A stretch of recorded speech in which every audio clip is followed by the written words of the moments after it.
This is your presenter, Asloob Mudassar, and I am presenting slide number 16A of the course on atomic and molecular physics. This is a new series of X-ray lectures, and this is the first lecture of this series. In the today's lecture, I shall be covering the following topics. That is introduction to X-ray spectra and the X-ray Bremsstrahlung. These two topics will be covered in the today's lecture. X-ray spectra and internal shells. You know that in the previous lectures we have covered the atomic physics that we have covered so far. We discussed the spectra related with valence electrons. And now in the X-ray spectra, we shall be dealing with inner shells of the electrons of the heavier atoms. So when the electrons, especially the inner electrons in heavier atoms, are displaced from their positions, then of course the resultant spectrum may be in the range of X-rays. Spectra of valence.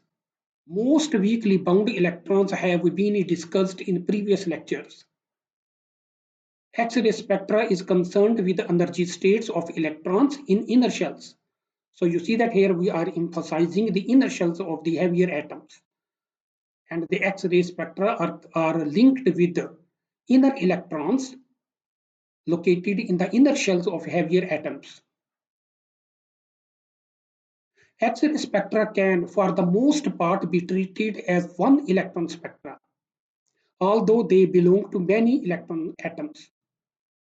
So you see that in the X-ray spectra, what we do is that we remove one of the inner electrons located in one of the inner shells of the heavier atoms.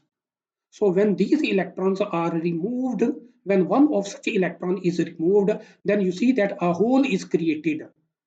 That vacancy or the hole in the inner shells may be treated as one whole spectra, that is one electron spectra, or one whole spectra can be assumed in that case, which we shall see in this or in the following lectures. So X-ray spectra can for the most part be treated as one electron spectra, although they belong to many electron atoms. X-ray spectra led to the theory of shell structure for an atom. As suggested by Kozal in 1914, the X-ray spectra were initially investigated, and it was the X-ray spectra that led to the theory of shell structure. So for the first time, we came to know about the detail about the shell structure through the X-ray spectra. For the production of X-rays, the setup as shown on the next page was used. A node is made incident with fast energetic electrons. X-rays are detected with either photographic plates, with films, photofilms, with counting tubes, and with semiconductor detectors. So these were the possible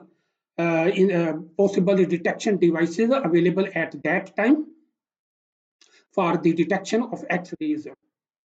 And you know that here I have mentioned that when a node is bombarded with energetic or fast electrons.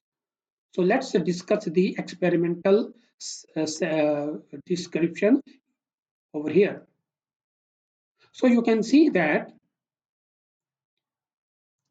here you have a chamber of glass containing cathode, containing anode, and of course the heating coil is also located, which heats up the cathode. The cathode and the anode, they are connected with high voltage potentials. You can see that the cathode is connected with the negative terminal, whereas the anode is connected with the positive terminal of the high voltage DC battery.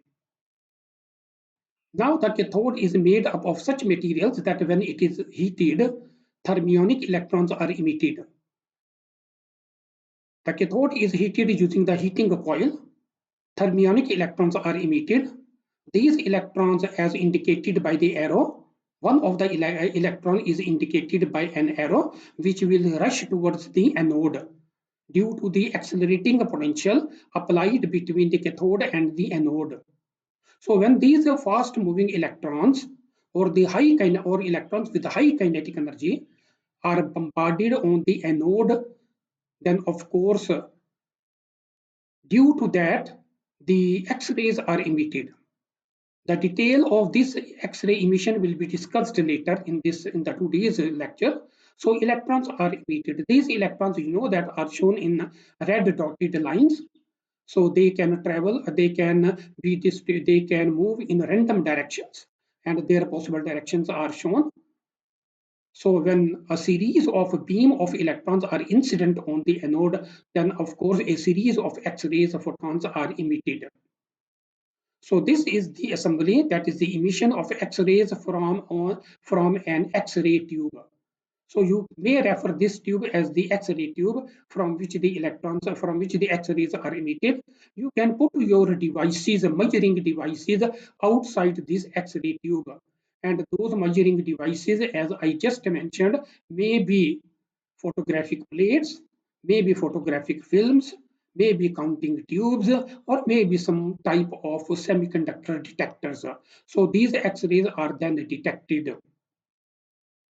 So this was the simple technique that was used for the generation of X-rays. So just bombard an anode with the electrons and with energetic electrons, and then of course you can observe as a result the emission of X-rays from the anode traveling in random directions in this tube. X-ray from outer shells. X-ray means light of a wavelength shorter than the ultraviolet. There is no sharp boundary. So here we are concerned always when we talk about X-rays, the emission of X-rays from atoms, it means that we are talking about the inner shells of the electron of the atom. The energy of the X-ray, the wavelength of the X-ray range is in the range of 0.1 angstrom to 10 angstrom. This is the range, we call it as X-rays. And the corresponding energies will be, X-ray energy will be in the range from 1 to 100 kilo electron volt. So here I have given the X-ray range, and I have also given the energy range of the X-rays.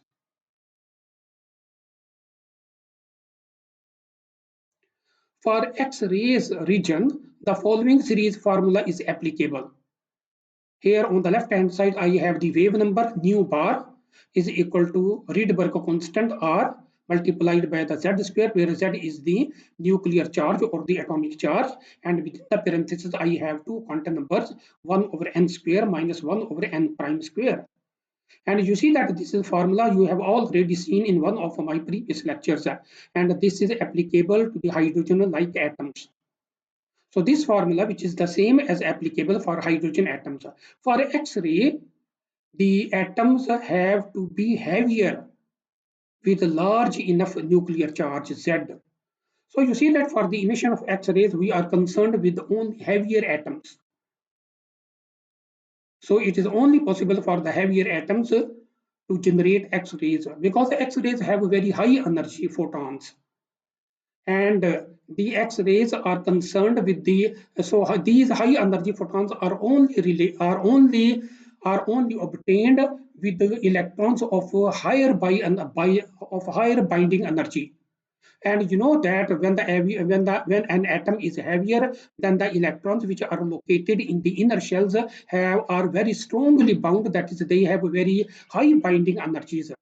And when they are moved from their positions, then of course the difference of binding energy which is fulfilled by the other nearby electrons, that difference of binding energy will appear as strong energetic X-rays.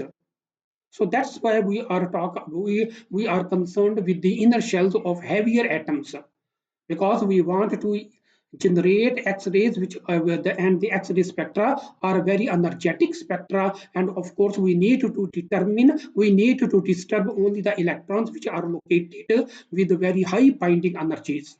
And of course these are the electrons related with the inner core of the heavier atoms. You know that here just I am giving you as a comment that Balmer series for highly ionized atom is difficult to generate in the laboratory. So if you want to generate Balmer series for very large quantum number n prime, that is n prime. So you see that in Balmer series n, this n is equal to 2, and the transitions takes place from n prime to n. So for heavier value of n prime, it is very difficult to generate the Balmer series for heavier values of ionized atoms, and that is for a heavier value of n prime, it is difficult to generate in the laboratory. These spectra can be observed in stellar atmosphere very easily. So this was just a comment, though it is not relevant much with the X-ray spectra over here. Just I passed this comment over here for the Balmer series, because a similar formula for the Balmer series is also applicable, in which n is equal to 2 and n prime takes values of 3, 4, 5, 6, and so on.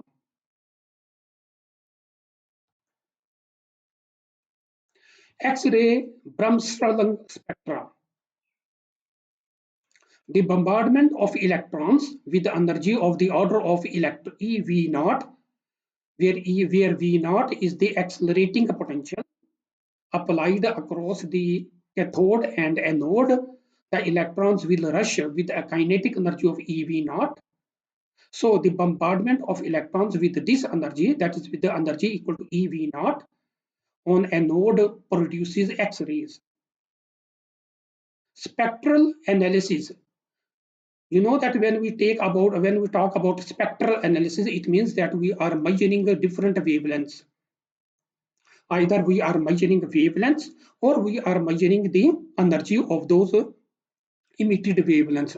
That is, either we are measuring nu of different quantas released, or we are measuring different wavelengths released in the process. So that is called the spectral analysis. Spectral analysis, that is, we analyze which of the wavelengths, how many wavelengths, how different wavelengths are eliminated during are obtained from the process. How many different types of wavelengths, that is called the spectral analysis.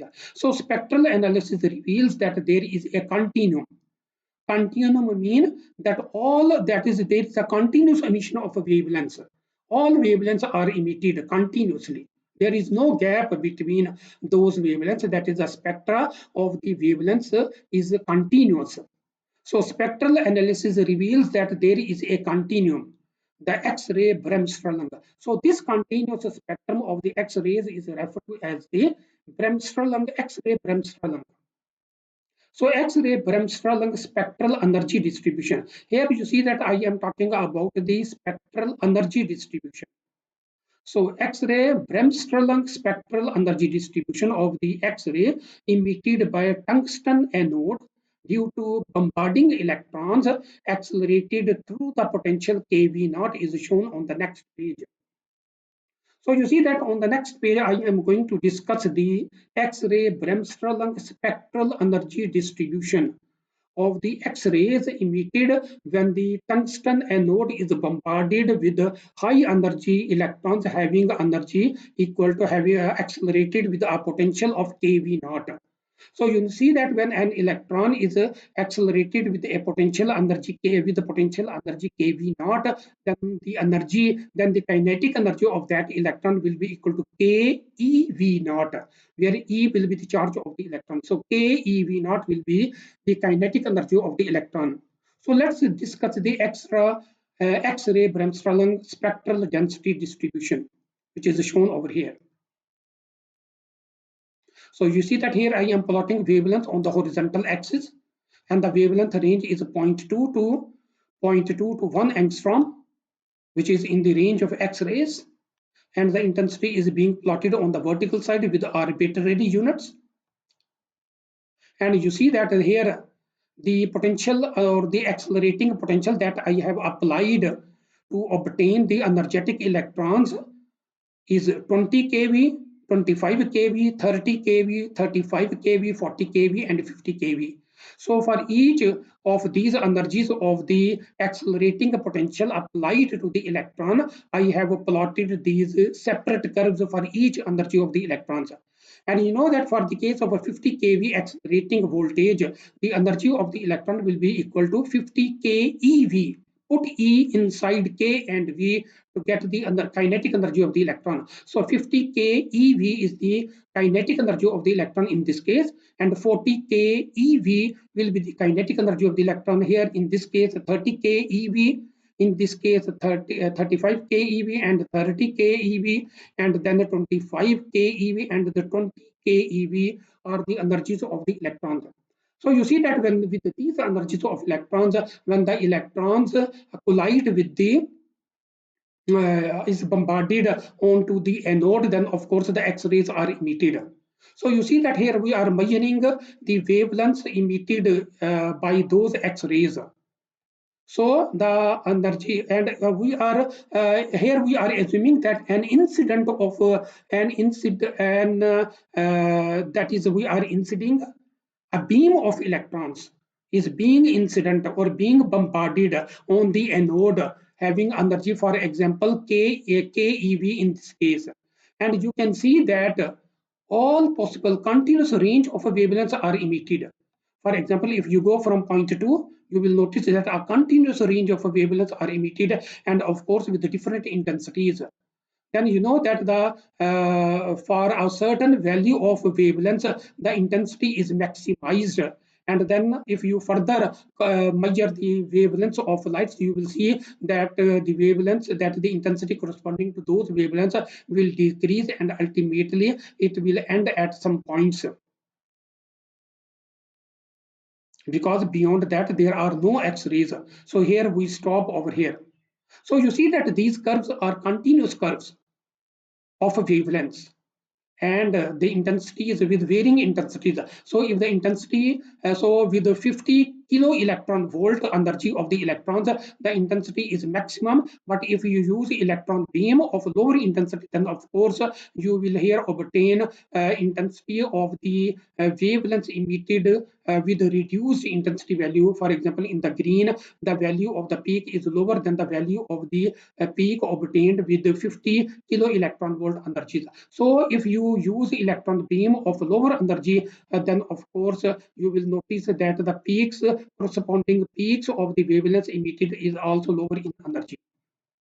The most important point is that this is a continuous spectrum of the X-rays, and that's why it is referred to as the X-ray Bremsstrahlung, because it gives you a continuous range of wavelengths emission from the by the bombardment of electronic beam onto the anode. So when one electron is bombarded onto the anode, only one quanta of X-ray is emitted. So when you bombard a large number of atomic beam onto the anode, then of course a continuous range of wavelengths is emitted, and this continuous range of wavelengths is referred to as the X-ray Bremsstrahlung. And you have noticed over here in this diagram that with varying energy of the electron beams, you can obtain varying curves. The greater the energy of the electron beams, the greater will be the intensity of the X-rays obtained in the process. And the most beautiful point is that the X-rays that you obtained with a continuous beam of electrons is actually a continuous spectral density distribution, giving you energies in the range of X-rays that is from 0.2 angstrom to 1 angstrom. And you here also notice a point that if the energy of the X-rays beam is smaller, then of course the range of the spectral intensity, spectral density distribution obtained is also reduced. For example, for the lowest value of energy plotted over here, which is a 20 kilo electron volt of electron beam energy bombarded on the anode, then of course a wavelength range from slightly above 2.6 angstrom to about 1 angstrom is released. So if you want a complete spectral density distribution in the range of, for example, zero point 0.2 to 1 angstrom, then of course you need to have an electron beam of greater energy, that is of the order of 50 kilo electron volt. And even if you use a greater energy of electron beam, then of course this curve for the 50 kV will start from zero point 0.1 from zero point 0.1 angstrom. So you see that this is the spectral distribution. So this is the X-ray Bremsstrahlung spectral energy distribution that I have plotted for different energies of the electron beams. And these curves are continuous, referred to as the X-ray Bremsstrahlung. Under certain conditions, a characteristic line spectrum is also observed.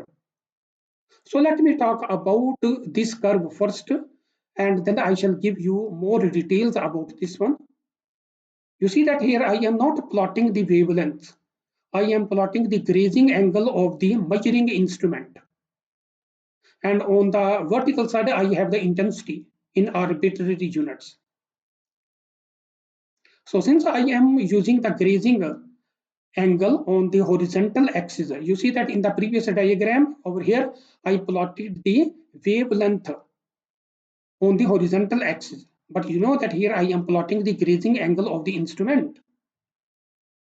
And the grazing angles are from 0 to 8 degree. Because you see that if you go beyond 8 degree, then the angles may not be referred to as the grazing angle. So the grazing angle range just varies from 0 to 8 degree.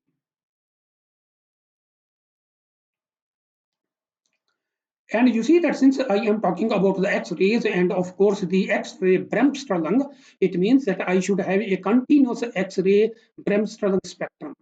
And you see that here I am plotting for three different energies of the electrons. For example, 40 kilo electron volt is the energy of the electron for the topmost plot. Then for the middle plot, I have the electrons with the energy 31.8 kilo electron volt. And then the lowest one, for the lowest one, the potential difference applied to accelerate the electron was 23.2 kilovolt, or you can say that the energy of the electron beams in this case is 23.2 kilo electron volt. And you know that the curves for each of these is continuous. If you ignore these peaks for the time being, you will notice that the curves are continuous. All these three curves are continuous curves starting from the zero value of the grazing angle of the instrument to its maximum value. And these are the Bremsstrahlung spectrum containing almost a continuous range of wavelengths. But you know that here I wanted to show one thing over here, that is line spectra. And you know that here there are some line spectra which are overlapped or superimposed on the continuous spectrum of the Bremsstrahlung radiation. And these two line spectra are what I have shown only for the top two curves. That is the curve shown in blue and the curve shown in red. And you know that I have shown two arrows on the red curves, which means that these two will also jump in the topward direction. That is, these will extend. The two arrows on the red curve means that these will extend like the curves in the blue extended to the peak values. So similarly, these red lines will also extend with the peak values, which I have not shown over here in this plot, but with the arrows I am indicating that these are also the peak values and going in the upward direction like the sky blue curves. That is the line spectrum of these sky blue curves. And you know that this line spectra for the top spectrum, which I have labeled them as RH alpha, RH beta, and RH gamma. And I have also shown some diminishing curves with RU alpha and RU beta. What are RU alpha, RU beta, and RH alpha, RH beta, and RH gamma? These are the characteristic curves that we have obtained. And you know that in this case, I have a node which is made up of two materials. That is, let me show you. Those two materials are rhodium with the symbol RH and the value of Z is equal to 45. And I have also some impurity in the anode material with ruthenium Ru with a value of Z is equal to 44. So the anode is made up of rhodium and with some impurity of ruthenium. And due to these two materials, since the anode is not pure but is composed of two materials, rhodium and ruthenium, that's why you can see that there are some line characteristics due to these two materials over here, over on top of the Bremsstrahlung radiations. So the peaks that we are obtaining over here have the due to the characteristics peaks have are RH alpha peak, RH beta peak, and RH gamma peak. And due to the ruthenium, I have Ru alpha peak and Ru beta peak. Similarly, you can observe the peaks with the smaller energies. And you know that with the smaller energies of the electron beam, for example, in the second case for the red curve, I have kinetic energy of the electron beam is 31.8 electron volt. And you see that here this small one is actually ruthenium, and these two bigger peaks will correspond to H alpha and H beta peaks. So with the reduced value of energy of the electron beam, the energy of the peaks, the characteristics peaks will be reduced in number and will also be reduced in peak values. And for the case of 23.2 kilo electron volt of electron beam, you will notice that you are not observing any characteristic peaks overlapping over the Bremsstrahlung spectrum. So a continuous spectrum is obtained always, which is the Bremsstrahlung spectrum, and on top of that one, you will observe the line characteristic spectra of the line characteristic spectra, which indicates that how many materials are composing the anode material. So you see that here, since anode material is made up of two materials, rhodium and ruthenium, that's why you can observe the peaks corresponding to these two materials also. So this will also provide you a very nice way of determining the characteristics of the impurities in the anode material can also be observed using the characteristic line curves overlapping over the Bremsstrahlung radiations.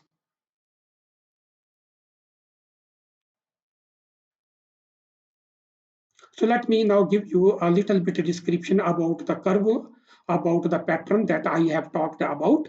Line spectrum of the rhodium RH with the Z is equal to 45 anode. This is the rhodium anode doped with ruthenium Ru with a value of Z is equal to 44 as an impurity.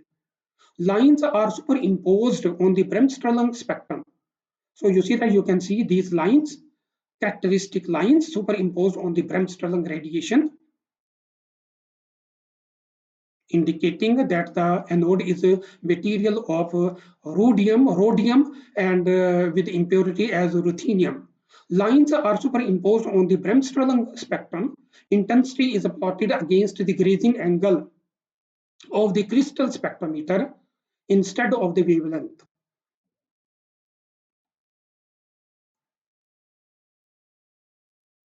Bremsstrahlung spectrum, when the intensity is plotted versus frequency outside the low frequency range, is described as given. So you see that here I am going to say that which is the mathematical equation that will describe the Bremsstrahlung radiation intensity. This is given in equation number 16.2. Provided the frequency is lying outside the low frequency, low energy range. So here we are talking about the region outside the low energy range. That is, our electron beams have energy which is greater than the energy range designated as a low energy range. So if electron beams have energy greater than, much greater than, then of course the Bremsstrahlung radiation can be satisfied using mathematical equations given in equation number 16.2 as I as a function of nu, that is I as a function of the Bremsstrahlung frequency nu is equal to constant, then Z as the atomic charge multiplied by nu max minus nu, where nu is actually the frequency of the Bremsstrahlung radiation. So I is the intensity of the radiation, and you know that I has a unit of energy per time, per frequency interval, per unit solid angle, per solid angle. So this is the intensity of the these are the units of the, this is the unit of the intensity, and then capital Z is equal to atomic number of the anode material, and nu max is the limiting frequency. That is the maximum frequency. Nu max is equal to EV naught over H. You know that EV naught is actually the kinetic energy of the electron.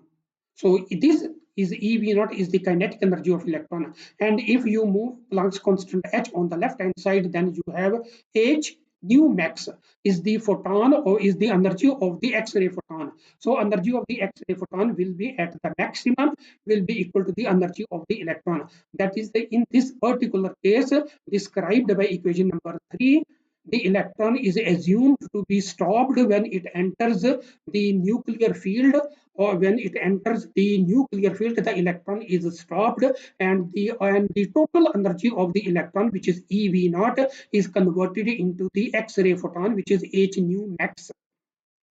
So that is why it is the maximum energy of the photon. Otherwise, if the electron is not at rest, then you know that after passing through the nuclear field, the electron will be slowed down and deflected.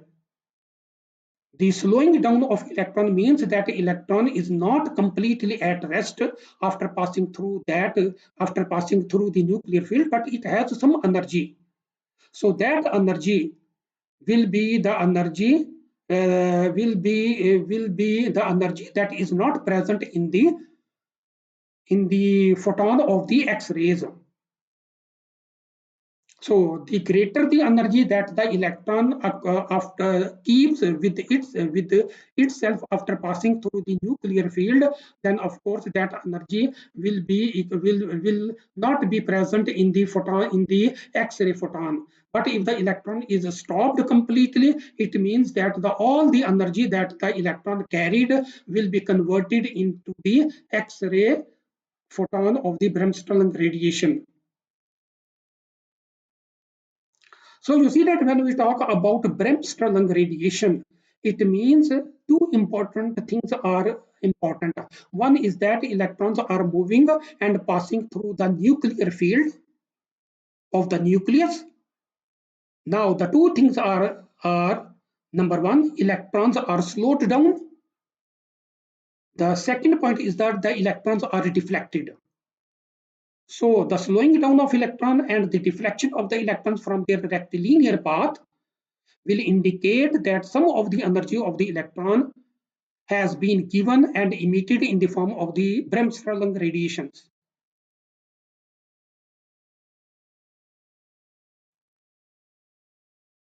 Now, origin of X-ray Bremsstrahlung. An electron with the energy E naught is deflected in the field of a nucleus. So an electron with energy E naught is deflected in the field of a nucleus and slowed down. So you see that here I have mentioned 2 points. Deflection of the electrons in the electron beam after passing through the nuclear field. And the second is that the electron must slow down so that the electrons has slowed down. The difference of energy with respect to their initial energy will be released in the form of the X-ray Bremsstrahlung quanta. In this process, a quanta of light is emitted. So corresponding to each electron with the energy E naught, a quanta of light is emitted. So if electron beam contains infinite number of infinite number of electrons, then of course in the process an infinite number of quanta of light of different frequencies will be obtained. That's why the spectrum of the X-ray will be referred to as the Bremsstrahlung, and this is a continuous spectrum of radiations. Now you see that this is a symbolic representation or the schematic representation. Here you will note that on the left hand side the electron is indicated with the energy E naught, and the electron is indicated with a charge with E charge minus charge. The electron has energy E naught. This electron is now moving towards the nuclear charge, nuclear field, and the nucleus has a charge Ze indicated by the red spot. This is actually the nucleus, and the nucleus has its field all around that one. So when this electron with the energy E naught is passing through this nuclear field, the electron is deflected in some direction. You know that this is again the electron with the charge E minus, and now this deflected electron has an energy E, and this energy E of the deflected electron is smaller than the energy with which the electron started. That is the energy of the initial energy of the electron was E naught, and now after the diffraction the electron has energy E smaller than of the energy of E naught, and the difference of this energy, that is E naught minus E, will appear as the energy in the photon, which is has a quanta h nu. So h nu is the quanta of energy of the photon of the Bremsstrahlung radiation, which is this energy is due to the energy difference between E naught and E.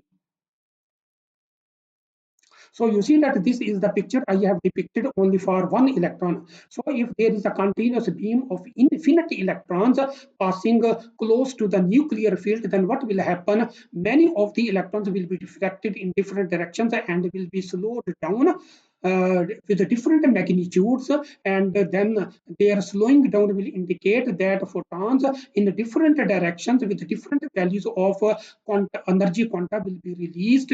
That is a continuous range of the Bremsstrahlung radiations will be released. Bremsstrahlung spectrum is a result of the fact that when electrons pass close to an atomic nuclei, they are deflected and slowed down. According to classical electrodynamics, accelerating charges or the decelerating charges emit electromagnetic radiations. This is the white or the continuous X-ray Bremsstrahlung radiation.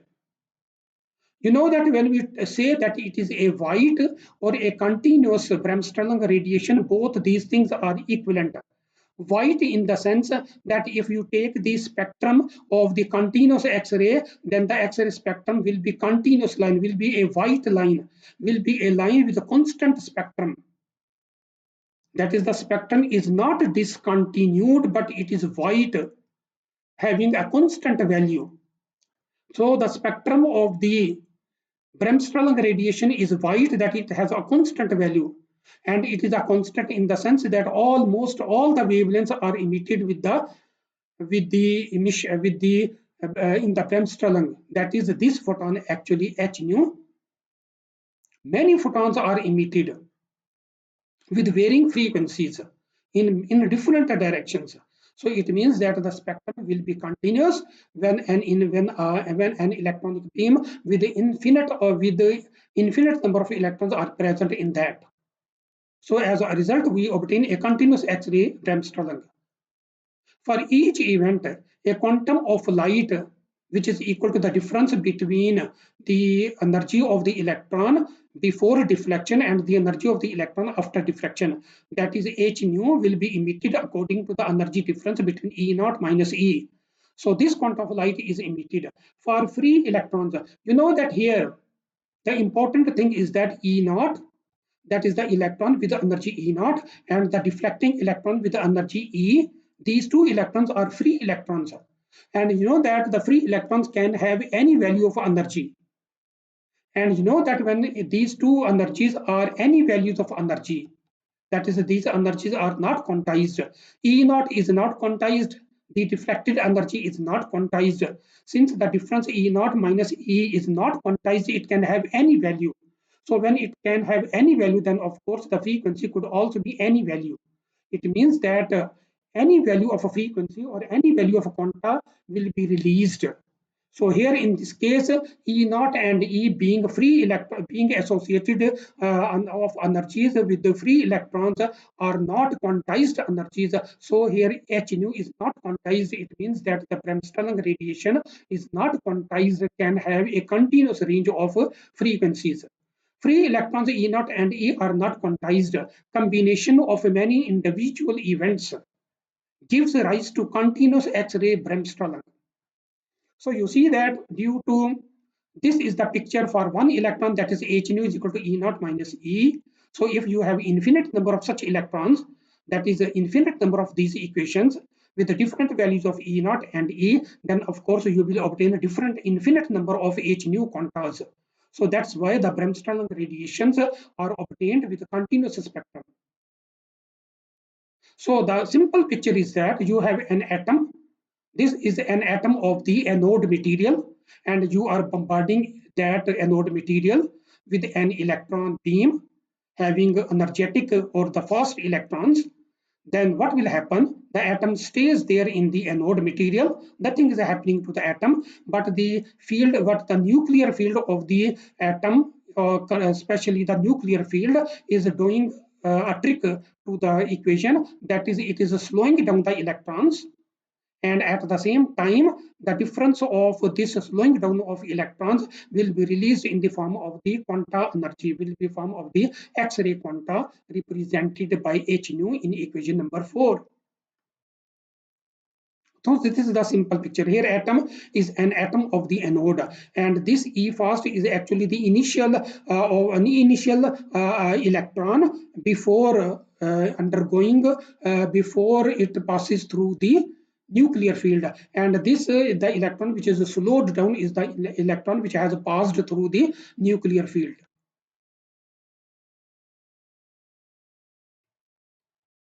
You know that when H nu max is equal to E V naught, then that is when the electron becomes to the rest position.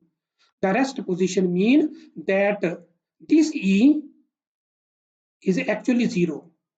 That is the energy of the deflecting electron. This E is zero. That is the energy of the deflecting electron is zero. That is the electron becomes at rest. So when the electron becomes at rest, then you see that this E is not present in equation, and H nu will be equal to E naught. That is the whole energy contained in the electron beam. That is an electron with the energy E naught is converting its full energy to the light quanta H nu. And this E naught, you know, that is given by H nu max. So this E naught can be represented by H nu max. So this H nu max is equal to EV naught, where EV naught is the energy of the electron, and E and H nu max is actually the energy of the photon released in the process when the electron becomes when the deflecting electron becomes to a rest position or becomes stationary. The entire energy of the electron is emitted in a single quantum and provides a means of measuring the Planck's constant. You see that in this way we can also measure the Planck's constant. So when we obtain a photon with a maximum energy equal to the energy of the electron, then of course using this equation we can also determine the value of the Planck's constant. Using thin anode, you see that we want to avoid the thicker anodes because we don't want to have multiple events. That is, we want that the deflecting electron should undergo only a single event. So we want to have our anode as thin as possible. Using thin anode to avoid multiple events and with the energy of the electron as EV naught, not too high. So you see that here I am putting the condition that the energy of the electron is also not very high. The distribution would be the same as the classical Hertzian dipole. And you know that here I have shown a plot of the classical Hertzian dipole. So here in the center, the electron is oscillating up and down according to the classical Hertzian dipole. The electron is oscillating up and downward. And you see that the radiations will be emitted in this region. that is in this region the radiations due to the electron dipole will be emitted in this region, and also in this lobe you can see that the energy of the electron will be released in this region in the form of the radiation. So here you can see that the maximum energy, for example, may be released, for example, in this direction, indicating by. So this is not the maximum, but any value of energy with an angle theta. So you see that I have shown that if an energy is released in any direction, I can measure I can measure, or I can indicate that direction by an angle theta measured from the horizontal direction. So this is the radiation intensity in that particular direction theta. So the electron, if oscillating in this up and down according to the classical Hertzian dipole, the emission of the radiations will occur in this lobe and also in this lobe. Similarly, we can say that when the electron with an energy in the form of the X-ray emission is having an energy not very high, then of course the electron, that is the X-ray energies or the X-ray Bremsstrahlung radiations, will also follow a similar pattern. That is, the emissions can be observed only in this region and not in the region outside that one. That is the X-ray Bremsstrahlung radiation, when the electron beam is not very high, will also follow the classical Hertzian dipole energy distribution pattern. So you can only observe the X-ray Bremsstrahlung radiation in these range of angles that I have mentioned for the classical Hertzian dipole. The maximum is perpendicular to the direction from which the electrons are coming. So you see that the direct maximum value of the maximum value can be measured perpendicular to the direction of the coming of the direction of the linear direction of the electron beam, and perpendicular to that condition, the maximum value of photon of the quanta of light can be observed. Minimum of radiation intensity will be observed in the direction of the electron travel beam. That is, the minimum value of the quanta will be observed in this direction. That is, in a direction which is parallel to the direction of the incident beam. Here, if in this region you will measure the minimum value of light quanta, and in a direction which is directly perpendicular to this electron beam, if you measure a photon perpendicular to the direction of this electron beam, you will measure a photon with the maximum value of quanta.